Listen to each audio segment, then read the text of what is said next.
In the quiet woods of Surrey, where time seems to fold into silence, lies Brookwood Cemetery, once the grandest necropolis in Victorian England, a city of the dead, built to ease the burden of the living.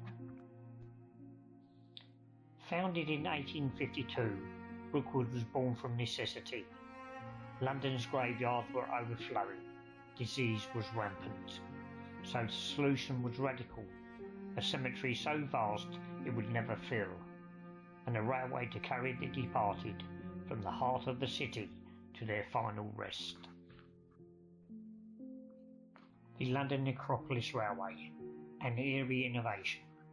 Coffins and mourners travelled together, separated by class even in death. The train departed from Waterloo Station, bound for a place where sorrow met serenity. Today, Brookwood remains the largest cemetery in Britain. Anglican and Catholic, Muslim and Zoroastrian, faiths and philosophies lie side by side, beneath ivy-covered stones and whispering trees. Here rest heroes and healers: Edith Cavell, the nurse who defied war; Canadian soldiers honoured in silence; actors, poets and pioneers, all part of Brookwood's layered story.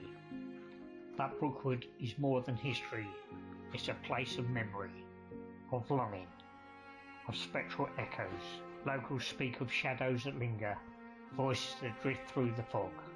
A cemetery not just of bodies, but of stories. Brookwood endures, not as a relic, but as a living archive of love, loss and legacy. A place where the past breathes gently beneath the soil, and where every grave is a whisper waiting to be heard. Not merely a cemetery, it is a landscape of longing, a place where grief was once industrialised, yet somehow still tender. The architecture of mourning became a kind of art. Here, sorrow was sculptured, every monument a message, every inscription a whisper across time. The Victorians believed in the poetry of death, its rituals, its symbols, its silence.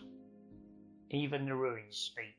The old chapels, now crumbling, still echo with hymns no one sings. Their walls remember the footfalls of mourners, the rustles of veils, and the weight of final farewells. Brookwood also bears the scars of war. Thousands of soldiers lie here: British, Canadian, Indian, Polish. Their names etched in stone, their stories scattered across continents. This is not just sacred ground, it is shared ground. And then the performers, the dreamers, the ones who once lit up London's stages, now rest beneath its soil. Actors' Acre is a quiet encore where applause fades into birdsong. Brookwood is still evolving. The glades of remembrance offer a gentler farewell. Ashes scattered amongst wildflowers, memories blooming anew.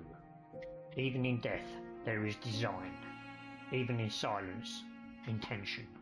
And so Brookwood endures, a place where the past is not buried but planted, where every grave is a seed of story, where the living come not just to mourn, but to remember, to imagine, to feel.